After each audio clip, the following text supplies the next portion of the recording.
Hello नमस्कार साथियों, स्वागत है आपका। कैसे हैं आप सभी? आशा करता हूँ, उम्मीद करता हूँ सभी लोग स्वस्थ मस्त होंगे। कुछ दिन क्लासेस ब्रेक हो गई थी। आज की क्लास में हम उसी के आगे से बात करेंगे। देखिए, आज की क्लास में हम लेजिस्लेचर ऑफ यूनियन यानी संघ की कार्यपालिका, संघ की विधायिका के बारे में बात करेंगे, जिसमें जिसका चर्चा है 79 से 123 तक। यानी आज की क्लास में हम इसके बारे में बात करेंगे, संघ की विधायिका।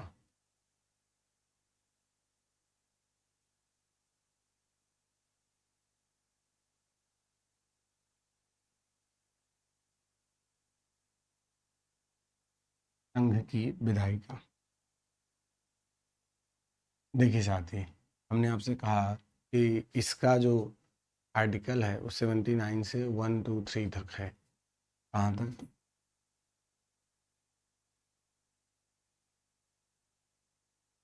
लेजिस्लेचर ऑफ यूनियन की बात करें। अब समझने वाली बात यह है कि आर्टिकल 79 में क्या कहता है। आर्टिकल 79 क्या कहता है? मेरे मुंह में थोड़े से छाले हुए हैं बच्चा अभी, तो कुछ शब्द मतलब बोलने में लड़खड़ाहट आ सकती है। ठीक है, चलिए देखिए। अभी देखिए आर्टिकल 79 क्या कह रहा है।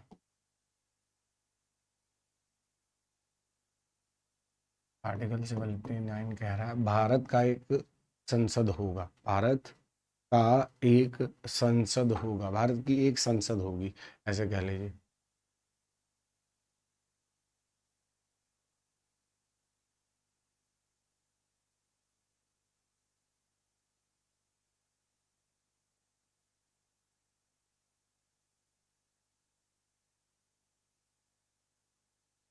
भारत का एक संसद होगा इसमें। अब ये सबसे इम्पोर्टेंट बात है कि संसदात्मक व्यवस्था जो हमने ली है वो कहाँ से ली है। ठीक है, हमने संसद की जो व्यवस्था है वो कहाँ से ली है।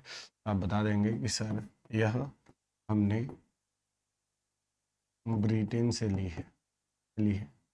हमने ये इंग्लैंड से लिया हुआ है। संसद का मतलब हमारे देश में राष्ट्रपति, राज्यसभा और लोकसभा। ठीक है, संसद का मतलब हमारे देश में राष्ट्रपति, राज्यसभा, लोकसभा। राज्यसभा क्या होता है? उच्च सदन होता है, और लोकसभा निम्न सदन होता है। क्योंकि आर्टिकल 79 में बताया गया। आर्टिकल 80 क्या कहता है? आर्टिकल 80 कहता है कि राज्यसभा की संरचना। कैसे? राज्यसभा की संरचना के बारे में बात करें। राज्य सभा की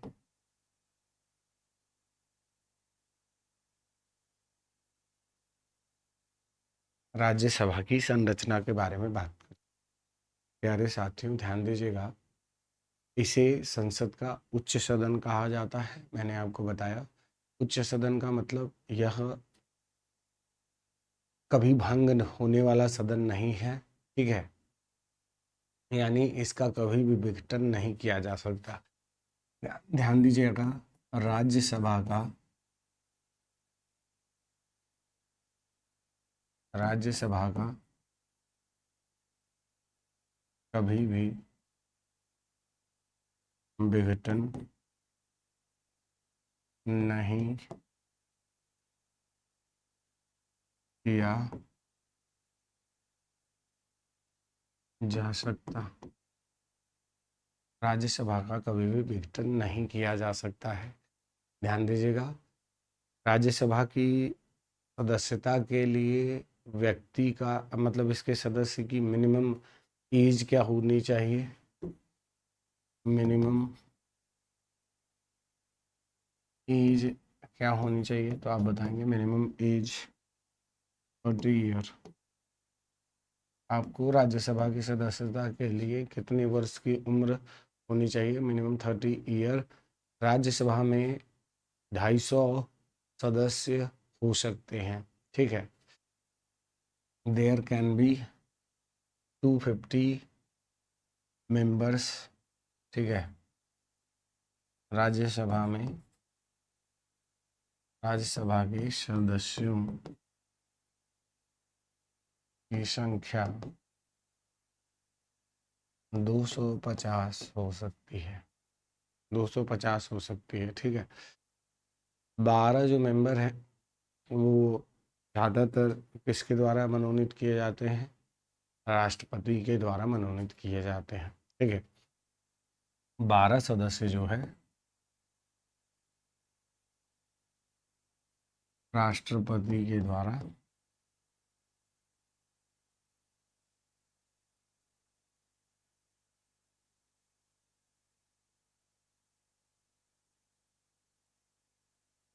बारह सदस्य जो है वो राष्ट्रपति के द्वारा मनोनीत किए जाते हैं, ठीक है।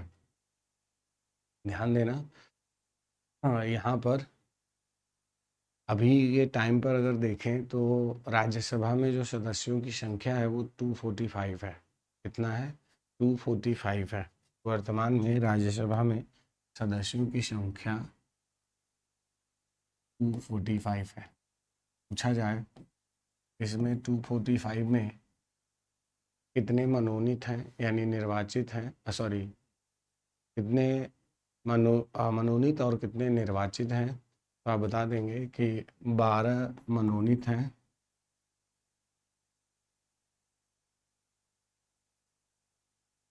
12 मनोनीत जिसे हम कहते हैं नॉमिनेटेड, 12 मनोनीत हैं और 233 इलेक्टेड हैं, 230 निर्वाचित।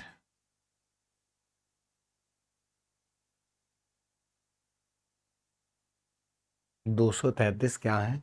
निर्वाचित हैं। याद रखिएगा, इनका जो चुनाव की प्रक्रिया होती है, राज्यसभा के सदस्यों की जो चुनाव की प्रक्रिया होती है वो single transferable indirect vote system होता है, यानी आप ऐसे कह सकते हैं एकल संक्रमणीय अप्रत्यक्ष मतदान प्रणाली, ठीक है।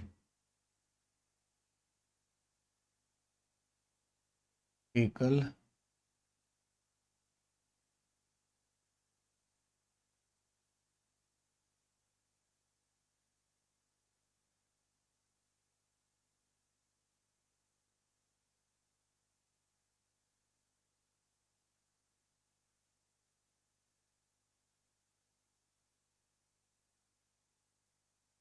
एकल संक्रमणीय अप्रत्यक्ष मतदान प्रणाली अपनाई गई है। ध्यान दीजिएगा, ठीक है बच्चा, गौर कीजिएगा।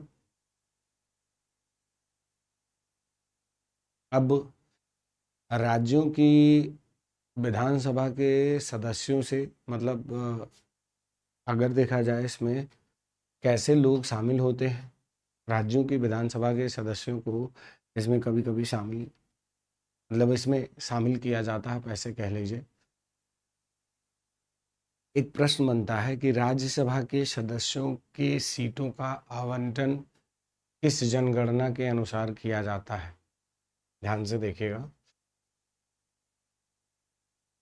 आर्टिकल 80 में ही आर्टिकल 80 का थर्ड कहता है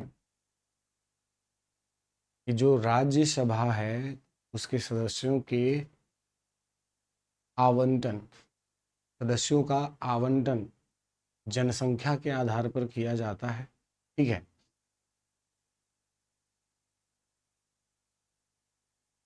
राज्यसभा के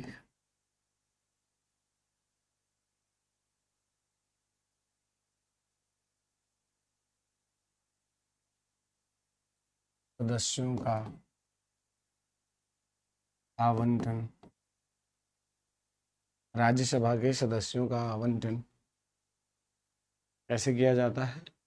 जनसंख्या के आधार पर।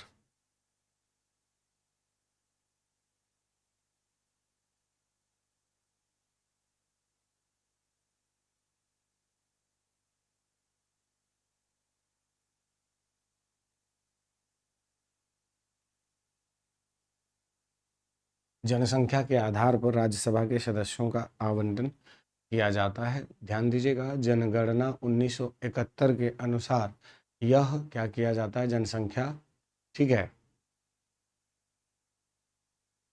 जनसंख्या का मतलब राज्यसभा के सदस्यों का आवंटन किया जाता है। इसके बाद ध्यान दीजिएगा, आर्टिकल 81। आर्टिकल 81 कहता है बच्चा कि जो संसद है, अ, संसद का जो निर्माण है उसमें लोकसभा की संरचना, ठीक है, इसकी लोकसभा की संरचना, यहाँ पर लोकसभा की संरचना,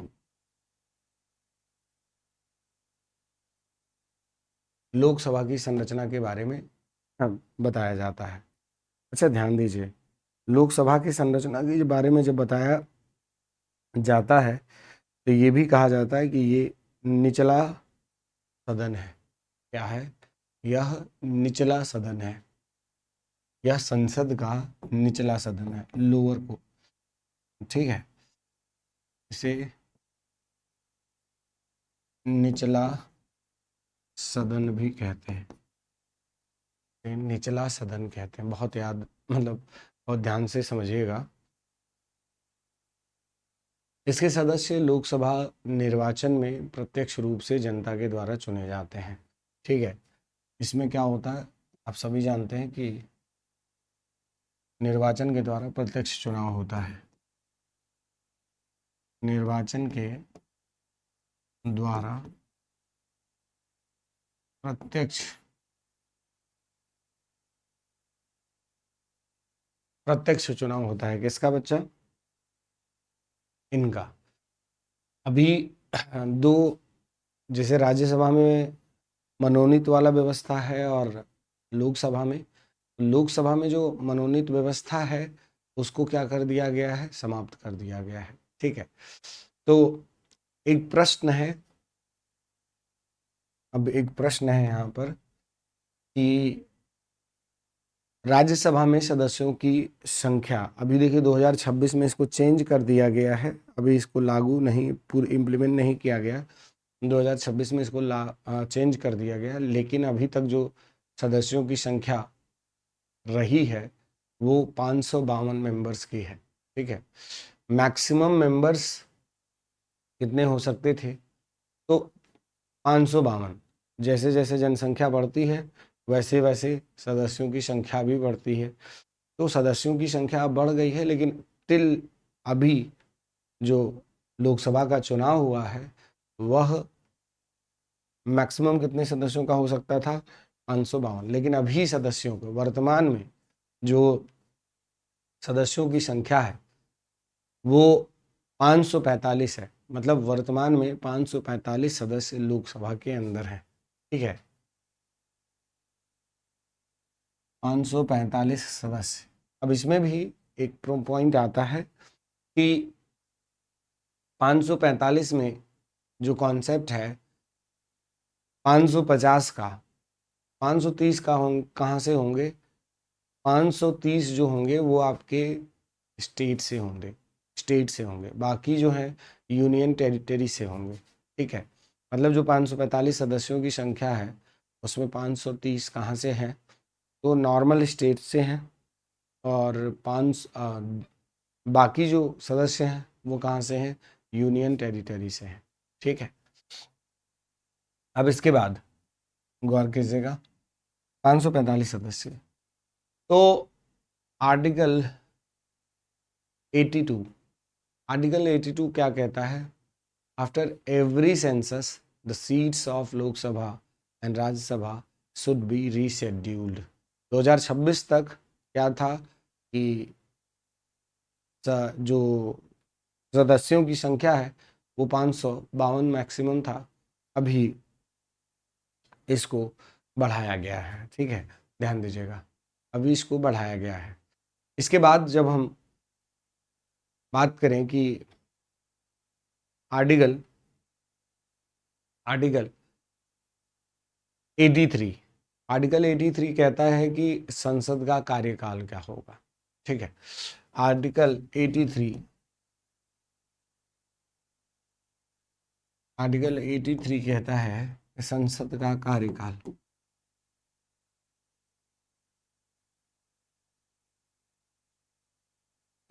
कार्यकाल तो आप बताएंगे कि सर इसमें राज्यसभा का जो कार्यकाल है वह 6 वर्ष का है, लोकसभा का जो कार्यकाल है वह 5 वर्ष का है। तो इसका कार्यकाल जब पूछा जाए तो आप बताएंगे कि ठीक है, लोकसभा का कार्यकाल 5 वर्षों का होता है। ठीक है, अगर कोई इमरजेंसी पड़ती है, जैसे चुनाव नहीं हो पाया, कोई आपातकाल की स्थिति है, तो इन केस ऑफ इमरजेंसी ये एक्सटेंड किया जा सकता है 5 साल, मतलब जो 6 साल है उसको 7 साल, और इसको लोकसभा को 5 से 6 साल तक। मतलब आप ये कह सकते हैं कि इमरजेंसी में जो कार्यकाल है उसको 1 वर्षों तक बढ़ाया जा सकता है, 5-5 में 6-6 महीना करके। ठीक है, अब इसके बाद ध्यान से समझिए आर्टिकल 84 क्या कहता है। आर्टिकल 84 कह रहा है कि भाई संसद के सदस्यों की योग्यताएं क्या हैं। ठीक है, आर्टिकल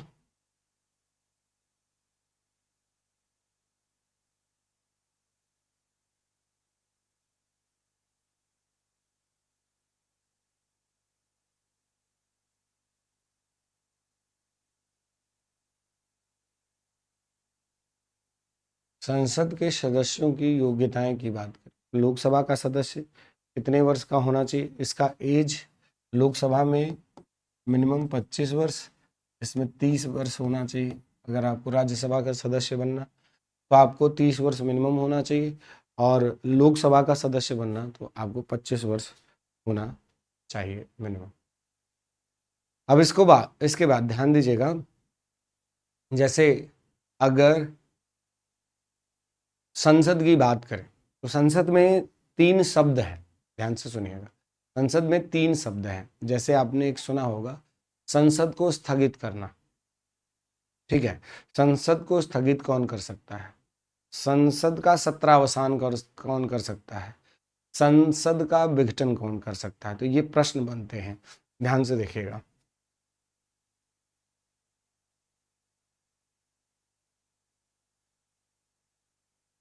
संसद का विघटन राष्ट्रपति करता है।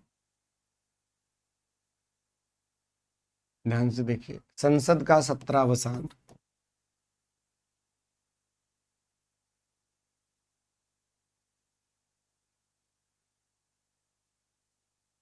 राष्ट्रपति कर सकता है,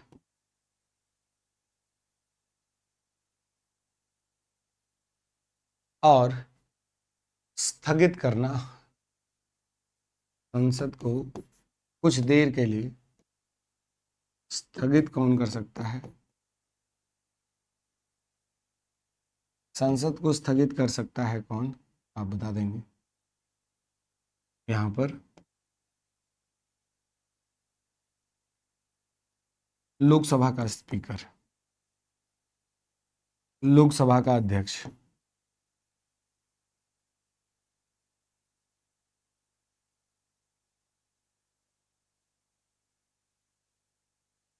यहाँ पे जब भी इन बातों को किया जा रहा है तो किस परिप्रेक्ष्य में किया जा रहा है वो हमेशा ध्यान दीजिएगा, लोकसभा को लेकर के किया जा रहा है, क्योंकि राज्यसभा का विघटन नहीं किया जा सकता, ये बात आप सभी जानते हैं। ठीक है, राज्यसभा का विघटन नहीं किया जा सकता, ये सभी साथी जानते हैं, आप ध्यान दीजिएगा। अब आर्टिकल 88 की बात करें।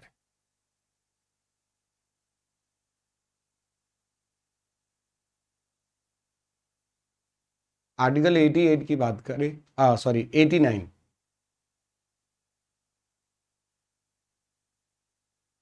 आर्टिकल 89 क्या कह रहा कि भाई राज्यसभा का एक सभापति एवं एक उपसभापति होगा। ठीक है, ध्यान दीजिएगा, राज्यसभा का एक सभापति और एक उपसभापति होगा।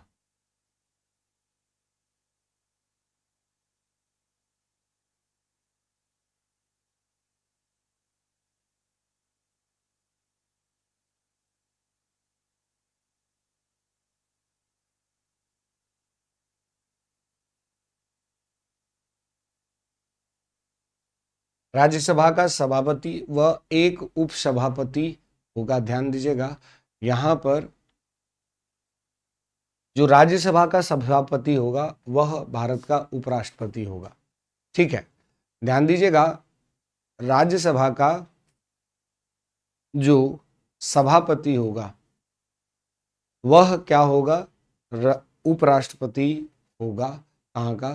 भारत का। कहा जाता है कि जो उपसभापति होता है, उपसभापति को राज्यसभा के सदस्य अपने में से चुनते हैं, मतलब राज्यसभा में से चुना जाता है। अच्छा, उपराष्ट्रपति के साथ कंडीशन ये होती है कि वह राज्यसभा का सदस्य नहीं होता है। इन दोनों बातों में अंतर है। उपसभापति जो है वह राज्यसभा के बीच में से चुना जाता है, लेकिन जो उपराष्ट्रपति यानी जो राज्यसभा का पदेन अध्यक्ष या सभापति, वह राज्यसभा का सदस्य नहीं होता। ये बात थोड़ा सा कंफ्यूज करता है कि सर वह राज्यसभा का कंट्रोल कर रहा है, लेकिन वो राज्यसभा का क्या नहीं है, सदस्य नहीं है, लेकिन वह भारत के उपराष्ट्रपति की तरह काउंट किया जाता है। समझ पा रहे? ध्यान दीजिएगा, अब जब पूछा जाए कि राज्यसभा का उपसभापति का निलंबन कैसे किया जाता है, ध्यान दीजिएगा, यहां पर आर्टिकल 90 राज्यसभा के उपसभापति का, मतलब राज्यसभा के उपसभापति का निलंबन किया जा सकता है। आप कहेंगे हाँ, राज्यसभा के उपसभापति, सभापति की बात नहीं की जा रहा है, उपसभापति, राज्यसभा के सभापति उपसभापति का निलंबन इस आर्टिकल में 90 में।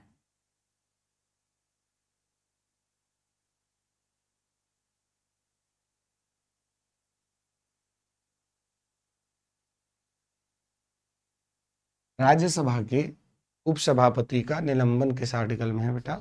अब बताएंगे आर्टिकल 90। आर्टिकल 90 में इसके बारे में डिस्कशन किया है। अब जब हम थोड़ा सा और आगे पढ़ें तो 93 आर्टिकल कह रहा है कि लोकसभा का एक अध्यक्ष एवं एक उपाध्यक्ष होगा। आर्टिकल 93 क्या कह रहा है?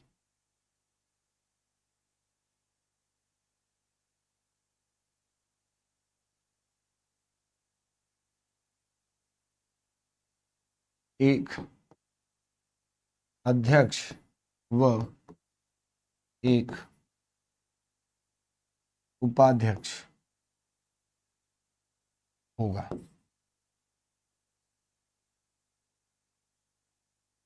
लोकसभा का एक अध्यक्ष और एक उपाध्यक्ष होगा।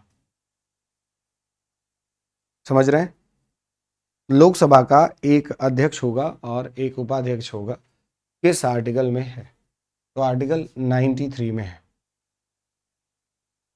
ध्यान से देखिए, एक अध्यक्ष और एक उपाध्यक्ष लोकसभा में होता है, और लेकिन जैसे राज्यसभा का उपसभापति तो राज्यसभा का सदस्य है, लेकिन सभापति जो कि उपराष्ट्रपति भारत का है वो राज्यसभा का सदस्य नहीं है।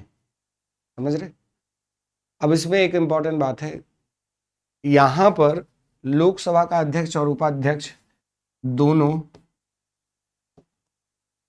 लोकसभा के सदस्य होंगे। लोकसभा के सदस्य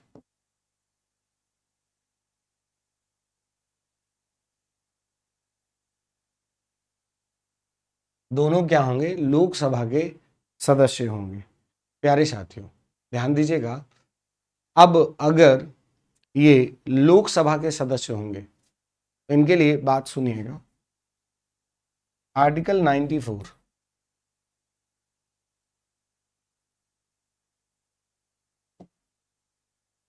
आर्टिकल 94 कह रहा है कि लोकसभा का निलंबन, इसका लोकसभा का निलंबन, ठीक है, लोकसभा का निलंबन 14 दिन पहले प्रायर नोटिस के माध्यम से यहां पर दिया जा सकता है। लोकसभा का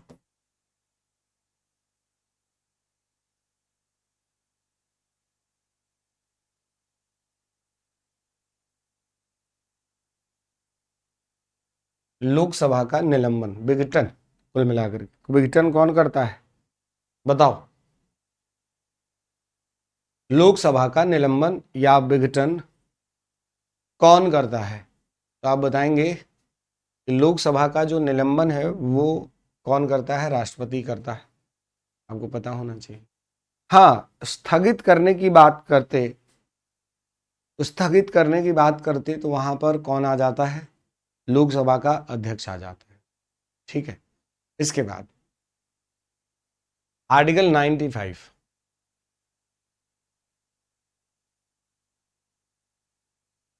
आर्टिकल 95 कह रहा है कि लोकसभा अध्यक्ष की अनुपस्थिति में उपाध्यक्ष क्या करेगा? उसका कार्यभार संभालेगा।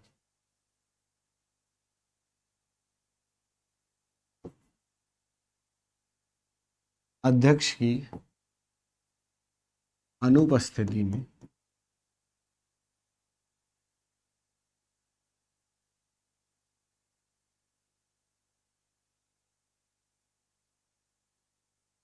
उपाध्यक्ष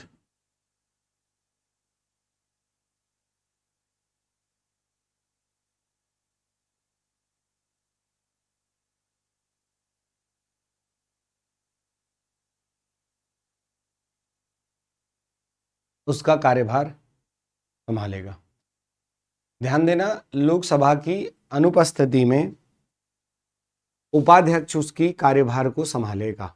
ठीक है, ये इंपॉर्टेंट बात है। अब इसके बाद इसमें आता है आर्टिकल 100,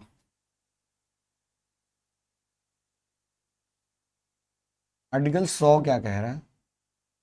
आर्टिकल 100 कह रहा है लोकसभा की गणपूर्ति, क्या कह रहा है बेटा?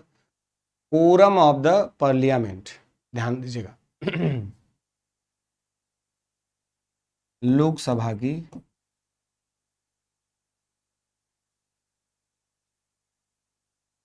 गणपूर्ति,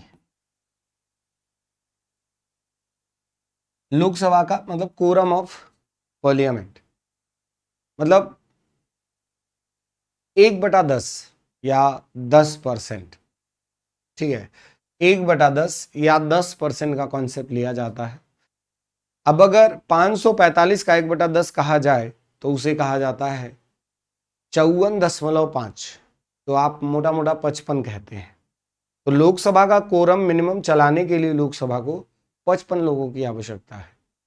वहीं पर राज्यसभा का कोरम जो होता है 245 का 10% निकालेंगे तो 24 कुछ आएगा, 24.5, तो मतलब 25 लोगों होने चाहिए। कितना होना चाहिए? 1/10 या 10%, ऐसे होता है लोकसभा का कोरम, मतलब लोकसभा राज्यसभा दोनों के लिए। तो जो लोकसभा है, लोकसभा जब 545 की बात करें तो मोटा मोटा अगर देखें कितना आ जाएगा, तो आप कहेंगे सर 54 पॉइंट कुछ, तो आप इसको मोटा मोटा 55%, 55 सदस्य कहें। राज्यसभा इसी तरीके से,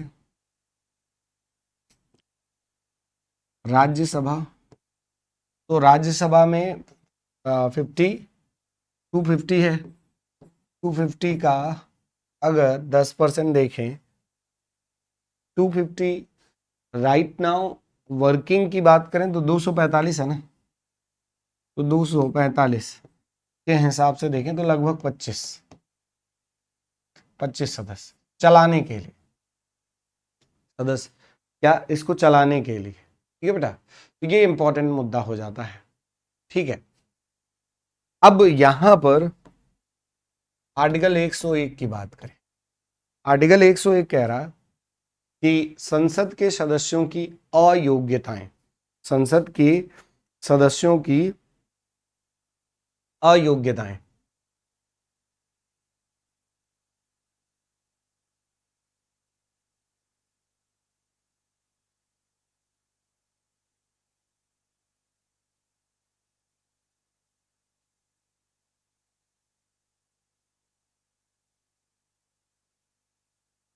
संसद के सदस्यों की क्या बेटा, अयोग्यताएं, बहुत इंपॉर्टेंट है। आर्टिकल 101 में क्या है, संसद के सदस्यों की अयोग्यताओं के बारे में बताया गया है। वहीं पर आगे जब हम बढ़ते हैं, आगे जब हम बढ़ते हैं हमारे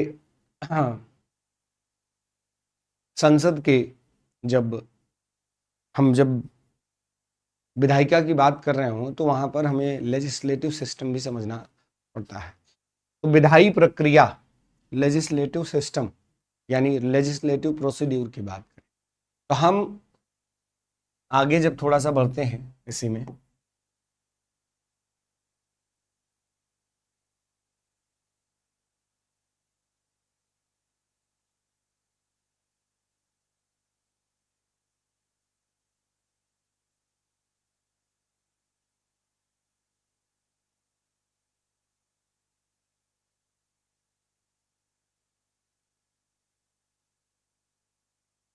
विधायी प्रक्रिया, ध्यान दीजिएगा, विधायी प्रक्रिया की बात करें तो विधायी प्रक्रिया में यह,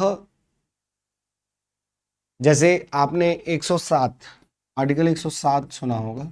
आर्टिकल 107 कह रहा कि एक साधारण विधायक विधेयक की परिभाषा, यहां पर एक साधारण विधेयक की परिभाषा,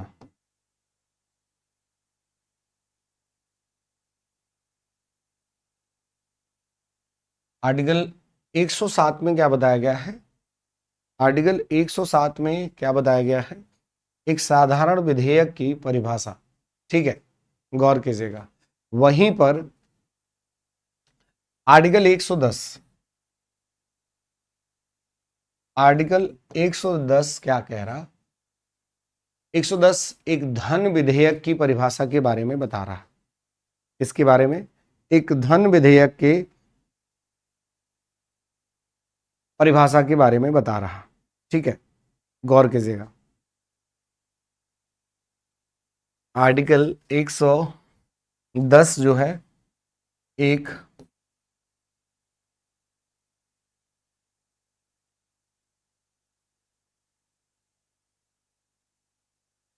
धन विधेयक की परिभाषा, अच्छा, धन विधेयक की कंडीशन है, धन विधेयक राष्ट्रपति नहीं रोक सकता और राज्यसभा नहीं रोक सकता, ठीक है। अब दोनों में आप कंडीशन समझिए। जैसे जो साधारण विधेयक है, जो साधारण विधेयक है, साधारण विधेयक का जो कॉन्सेप्ट है उसमें कंडीशंस होती हैं। ये दोनों हाउसेज में प्रेजेंट किए जा सकते हैं, यानी लोकसभा और राज्यसभा दोनों में प्रेजेंट किए जा सकते हैं, ठीक है। हम साधारण विधेयक का जब कॉन्सेप्ट हो तो वहां पर राष्ट्रपति से मतलब एडवांस में राष्ट्रपति का क्या परमिशन की आवश्यकता नहीं होती। साधारण विधेयक पर राज्यसभा और लोकसभा दोनों के पास क्या होती है, अपनी अपनी शक्ति होती है। अब दोनों को अगर साधारण विधेयक पर कुछ बात करनी है तो आर्टिकल 108 के माध्यम से वो एक संयुक्त विधेयक बैठक कर सकते हैं। क्या कर सकते हैं, वो संयुक्त बैठक कर सकते हैं, ठीक है। और साधारण विधेयक को राष्ट्रपति चाहे तो उसको एक बार क्या कर सकता है, वापस भेज सकता है। जबकि जब मनी बिल की बात करें या धन विधेयक की बात करें, ये सिर्फ लोकसभा में प्रेजेंट किया जा सकता है। मनी बिल कहां पर, सिर्फ लोकसभा में प्रेजेंट किया जा सकता है, ठीक है। और कहा जाता है कि इसके लिए क्या करना होता है, पहले से परमिशन चाहिए होता है राष्ट्रपति के लिए, राष्ट्रपति का। ठीक है, धन विधेयक को लेकर के राज्यसभा से ज्यादा शक्ति लोकसभा के पास होती है। ठीक है, और वहां पर धन विधेयक से रिलेटेड कोई भी ज्वाइंट सेशन करने की आवश्यकता नहीं होती। धन विधेयक को राष्ट्रपति रोक नहीं सकता, और अगर राज्यसभा उसको रोकता है तो माना जाता है कि 14 दिन बाद सेम उस चीज को राष्ट्रपति ने राज्यसभा ने उस चीज को स्वीकार कर लिया है जैसे वो उसको मिला है। तो राज्यसभा के पास धन विधेयक रोकने की शक्ति नहीं होती है। 14 दिन तक अगर लगातार वो धन विधेयक को रोक लिया तो ऐसा माना जाता है कि वह क्या हो जाएगा, ऑटोमेटेड मान लिया जाएगा। ठीक है, ये बात समझ में आ रही।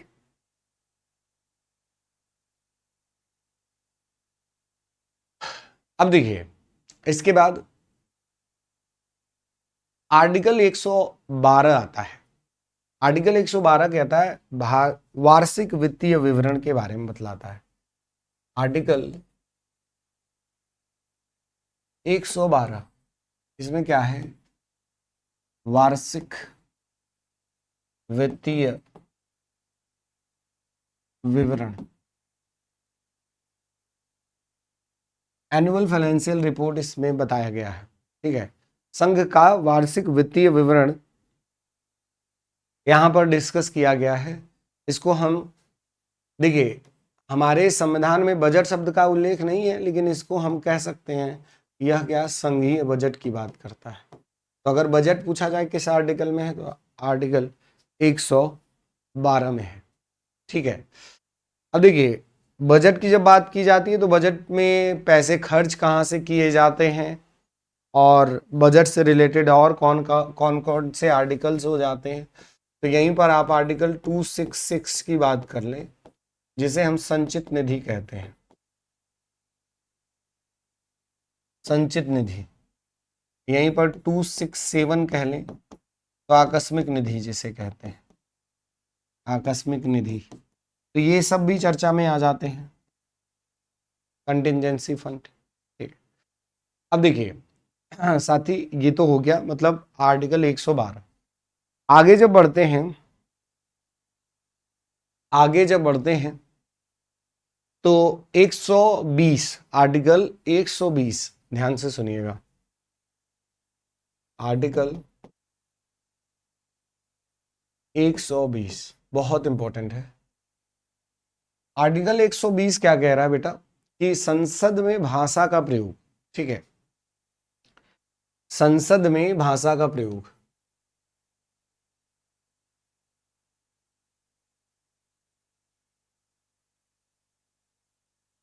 संसद में भाषा का प्रयोग, कौन सा ऑफिशियल भाषा है हमारा, हिंदी। संसद में कौन से भाषा का प्रयोग किया जाएगा, हमारी जो राजकीय भाषा है उसको। ठीक है,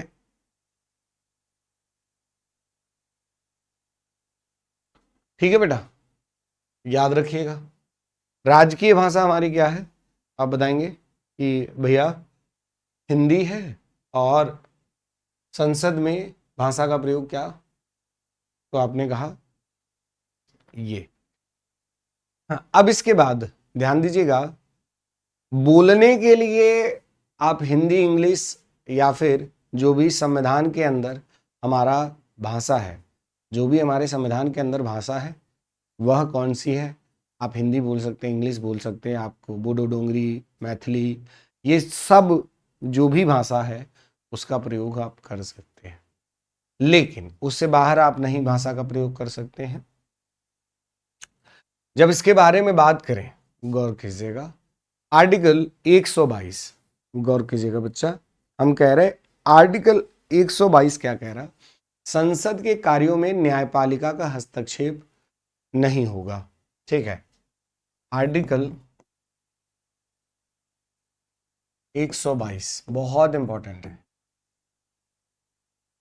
संसद के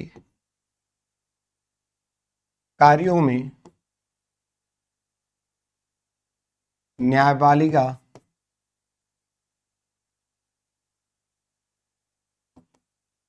हस्तक्षेप नहीं करेगी। संसद के कार्यों में न्यायपालिका हस्तक्षेप नहीं करेगी।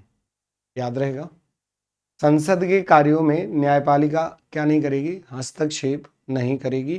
कई बार ये प्रश्न पूछा गया है। किस आर्टिकल में संसद के कार्यों में न्यायपालिका हस्तक्षेप नहीं करेगी का डिस्कशन है? आर्टिकल 122, बहुत इंपॉर्टेंट है। उसके बाद आर्टिकल 123। आर्टिकल 123 क्या कह रहा है? देखिए, आर्टिकल 123 कह रहा है राष्ट्रपति की अध्यादेश जारी करने की शक्ति होती है। ठीक है, राष्ट्रपति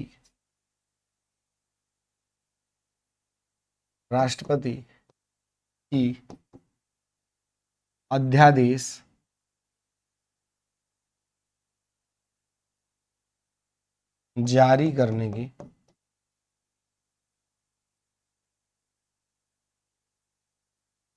जारी करने की शक्ति होती है। बहुत बार यहां से प्रश्न बनता है।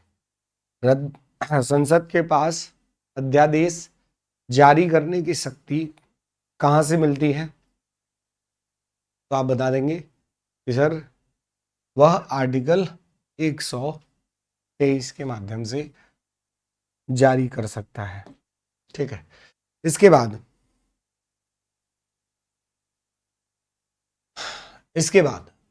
गौर कीजिएगा, संघ की न्यायपालिका आर्टिकल 124 से 146 तक।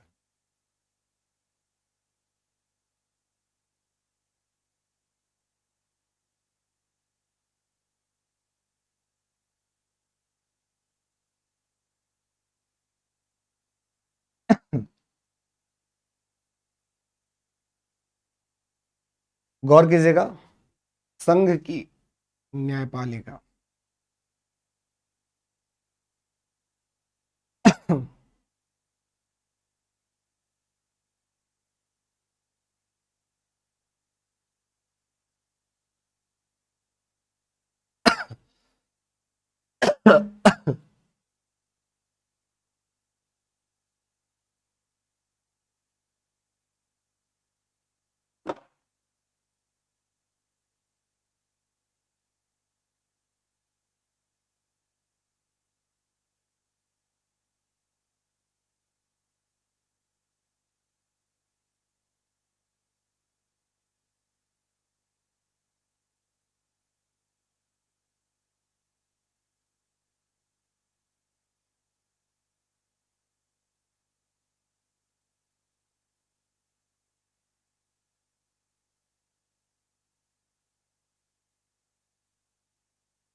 किसके बारे में बात कर रहे थे हम?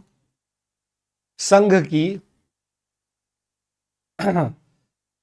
कार्यपालिका, संघ की न्यायपालिका। ओके, ध्यान दीजिएगा, आर्टिकल 124 से लेकर 146 तक इसमें डिस्कशन किया गया।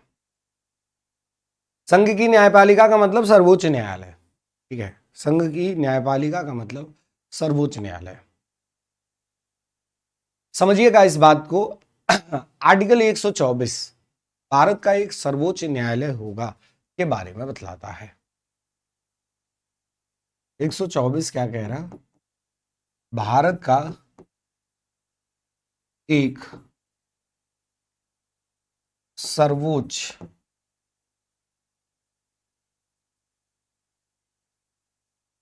न्यायालय होगा। किस आर्टिकल में भारत का एक सर्वोच्च न्यायालय होगा? आर्टिकल 124 में बतलाया कि भारत का एक सर्वोच्च न्यायालय होगा। गौर कीजिएगा। साथ ही साथ अगर भारत में सर्वोच्च न्यायालय के इतिहास को देखें तो 1774 ईस्वी में सर्वोच्च न्यायालय की स्थापना की गई थी। उस समय पहले जो जस्टिस थे सर एलिजा एम्पे थे।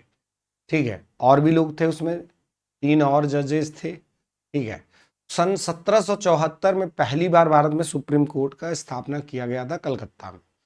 फिर बाद में 1935 में सुप्रीम कोर्ट शिफ्ट कर दिया गया कलकत्ता से दिल्ली। मतलब 1774 से 1935 तक कलकत्ता में न्यायालय हुआ करता था।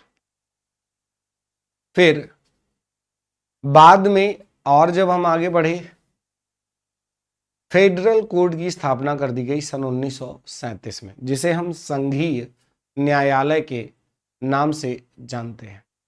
उसके बाद जब आज़ादी मिली तो न्यायालय में कुछ और भी परिवर्तन हुए।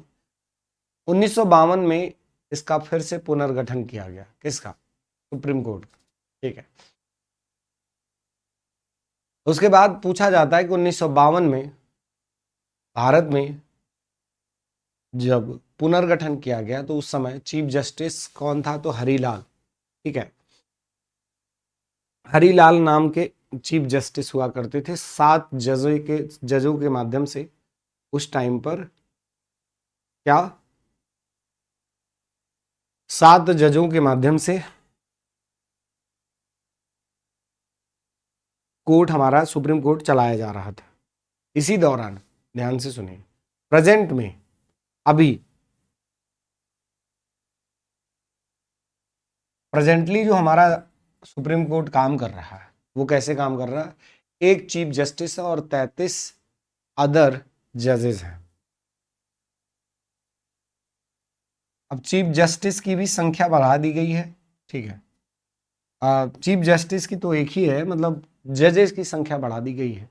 ठीक है, एक चीफ जस्टिस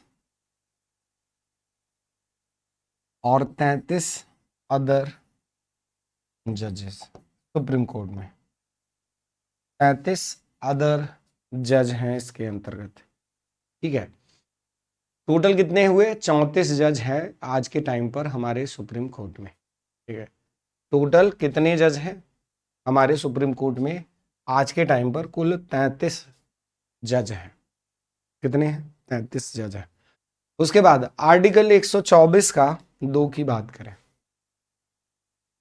124 का 2 की बात करें तो आर्टिकल 124 का 2 क्या कह रहा?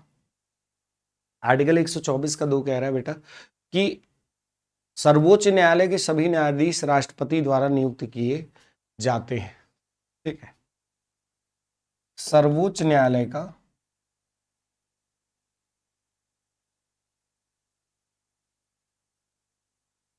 के सभी न्यायाधीश राष्ट्रपति के द्वारा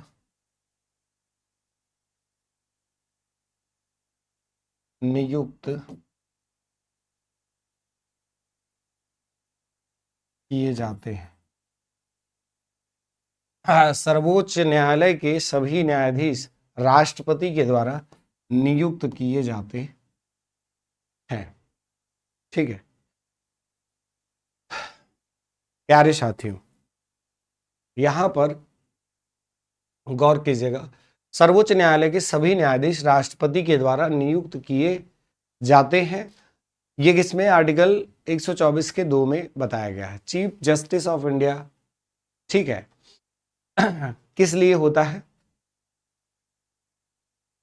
यहां पर जो चीफ जस्टिस ऑफ इंडिया है मेरे प्यारे साथियों, चीफ जस्टिस ऑफ इंडिया के लिए प्राइम मिनिस्टर से एडवाइस भी लिया जा सकता है। ठीक है प्यारे साथियों, जो अदर जजेस होते हैं वो उसको कैसे उसके पद पर नियुक्त किया जाता है? तो चीफ जस्टिस ऑफ इंडिया उसके लिए क्या करता है? सजेशन देता है। चीफ जस्टिस ऑफ इंडिया उसके लिए क्या करता है? उसके लिए सलाह देता है। बाकी सुप्रीम कोर्ट के जज के लिए प्रधानमंत्री से सलाह ली जाती है नियुक्ति से पहले। ठीक है, इसी में आर्टिकल 124 के 3 में कई और बातें हैं, जैसे सर्वोच्च न्यायालय के जो न्यायाधीश होते हैं उनकी योग्यताओं के बारे में बताया जाता है। 124 के 3 में सर्वोच्च न्यायालय के न्यायाधीशों की योग्यताएं।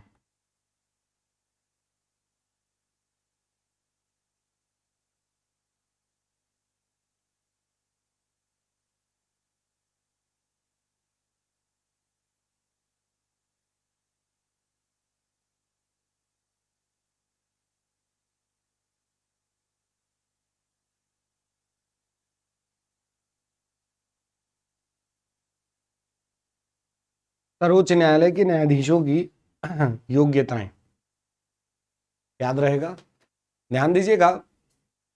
इसमें कई बातें हैं, जैसे सबसे पहले he should be belonging from Indian, मतलब वो क्या होना चाहिए, भारत का नागरिक होना चाहिए। दूसरी बात, उसका उम्र 65 वर्ष से कम होना चाहिए, ठीक है।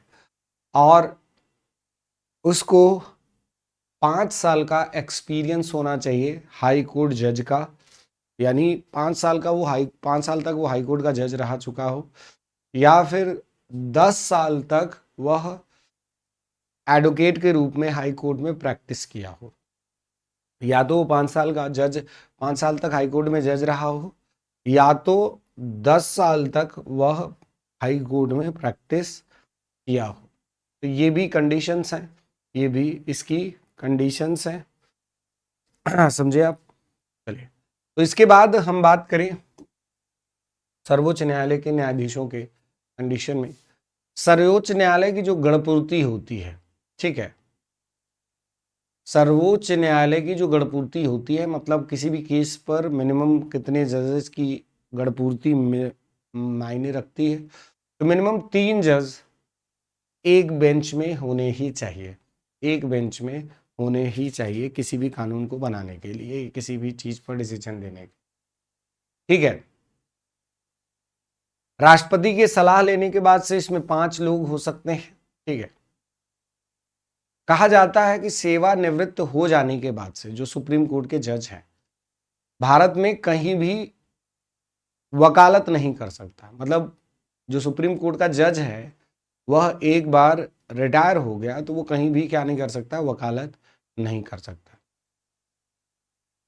उसके बाद आर्टिकल 125, आर्टिकल 125 कह रहा सर्वोच्च न्यायालय के न्यायाधीशों के वेतन एवं भत्तों के बारे में बताया।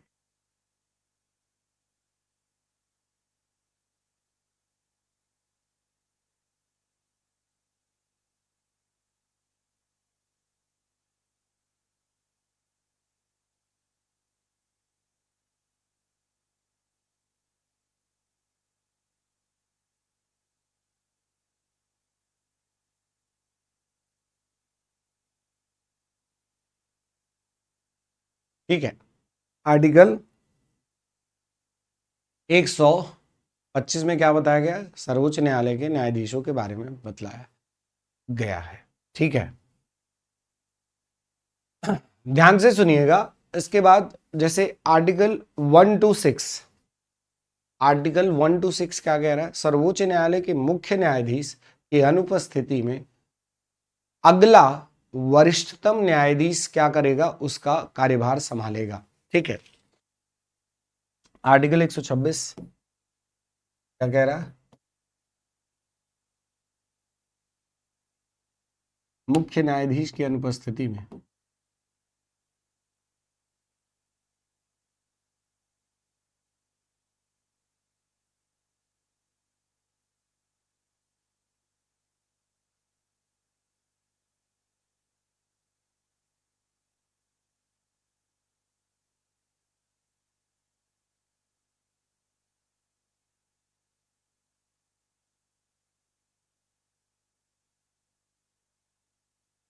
अगला वरिष्ठतम न्यायाधीश उसके कार्यभार को क्या करेगा, संभालेगा, ठीक है।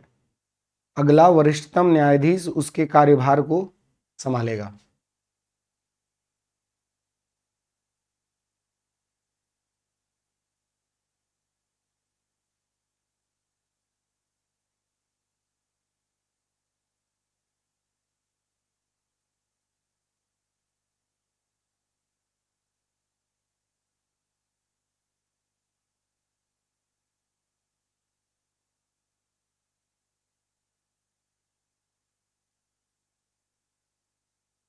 ठीक है, अगला वरिष्ठतम नागरिक न्यायाधीश उसके कार्यभार को क्या करेगा, संभालेगा, ठीक है। ये हो गया आपका आर्टिकल 126। प्यारे साथियों ध्यान दीजिएगा, यहीं पर आर्टिकल 127 क्या कहता है, हाई कोर्ट के जजेस का जो अपॉइंटमेंट है, हाई कोर्ट के जजेस का अपॉइंटमेंट सुप्रीम कोर्ट में, आर्टिकल 127, ये इतना इंपॉर्टेंट नहीं है। आपका आर्टिकल 128 कह रहा कि रिटायर्ड जज हैं जो उनका सुप्रीम कोर्ट में क्या करना, अपॉइंटमेंट। 128 कह रहा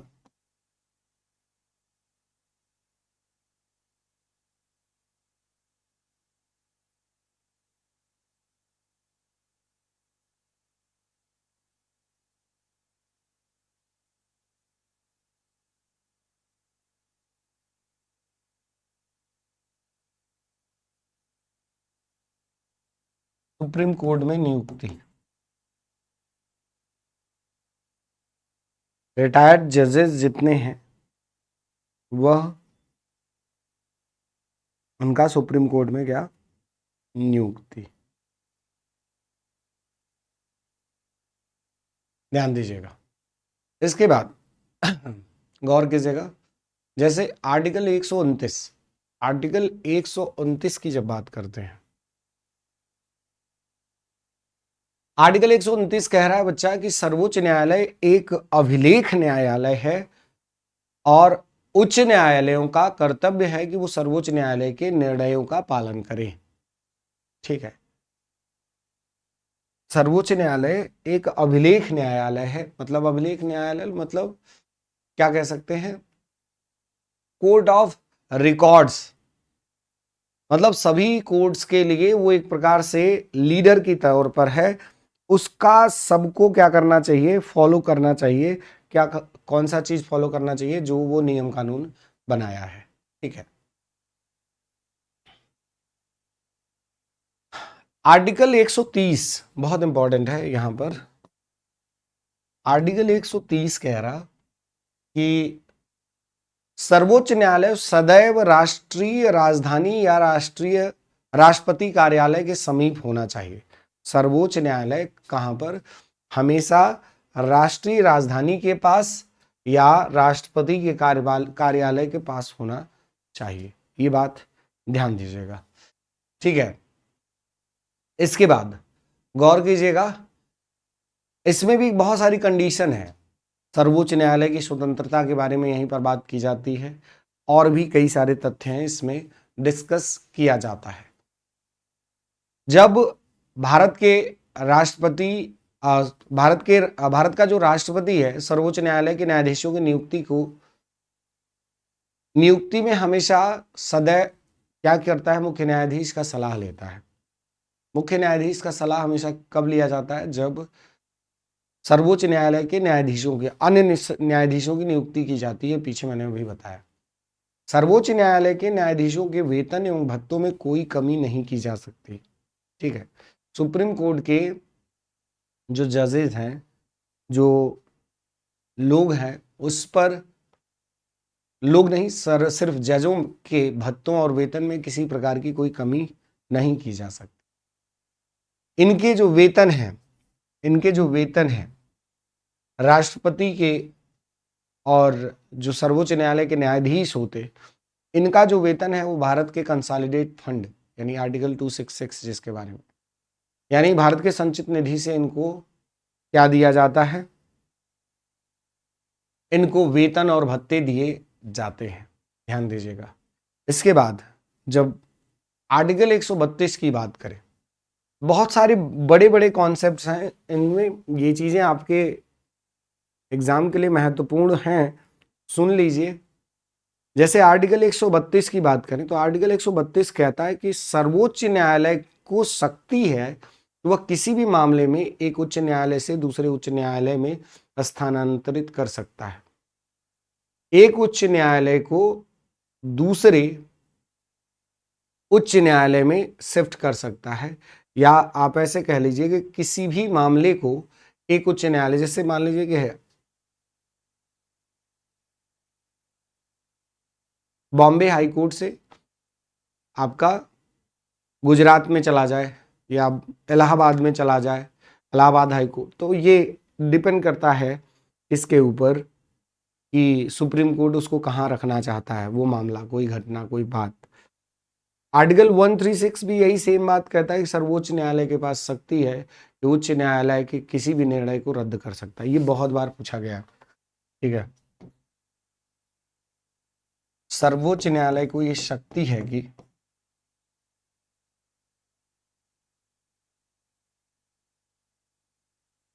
यह शक्ति है कि वह उच्च न्यायालय के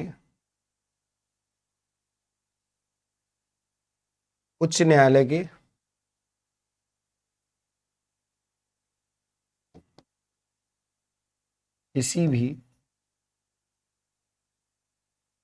सर्वोच्च न्यायालय को यह शक्ति है कि वह उच्च न्यायालय के किसी भी निर्णय को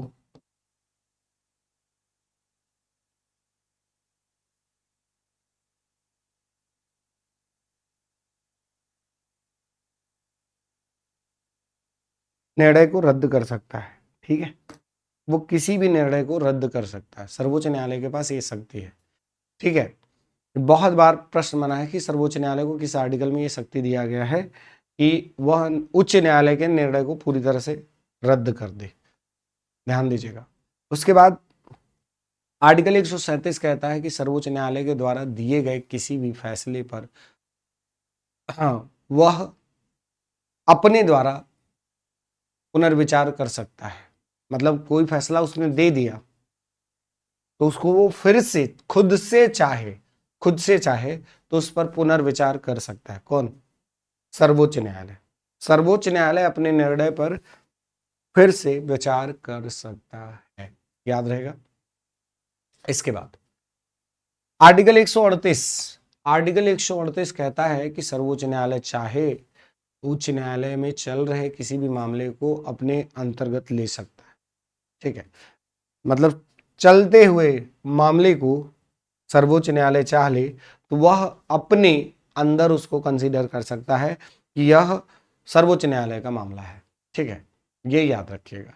उसी तरीके से आर्टिकल 143 राष्ट्रपति की मुख्य न्यायाधीश से सलाह लेने की शक्ति होती है। आर्टिकल 143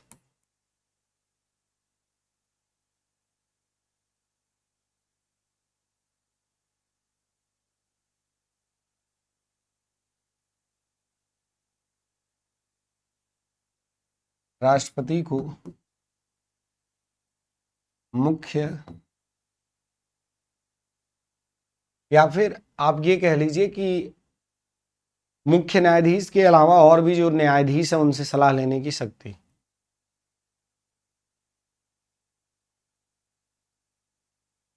मुख्य न्यायाधीश से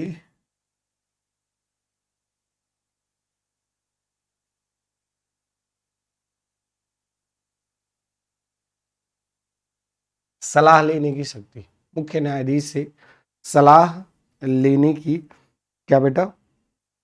शक्ति। यहां से भी प्रश्न बन जाता है, ठीक है।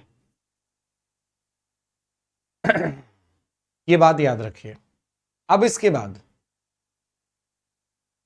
जैसे आर्टिकल 146 बहुत बार पूछा गया है, सर्वोच्च न्यायालय में सभी भर्तियां मुख्य न्यायाधीश द्वारा ही संचालित की जाएंगी। आर्टिकल 146 क्या कह रहा? सर्वोच्च न्यायालय की सभी भर्तियां किसके द्वारा? मुख्य न्यायाधीश के द्वारा ही संचालित की जाएंगी, ठीक। मुख्य न्यायाधीश के द्वारा ही क्या की जाएंगी? संचालित की जाएंगी। चलिए अब इसके आगे आर्टिकल जो 148 है उस पर हम कल की क्लास में बात करेंगे। तब तक के लिए धन्यवाद, नमस्कार, जय हिंद।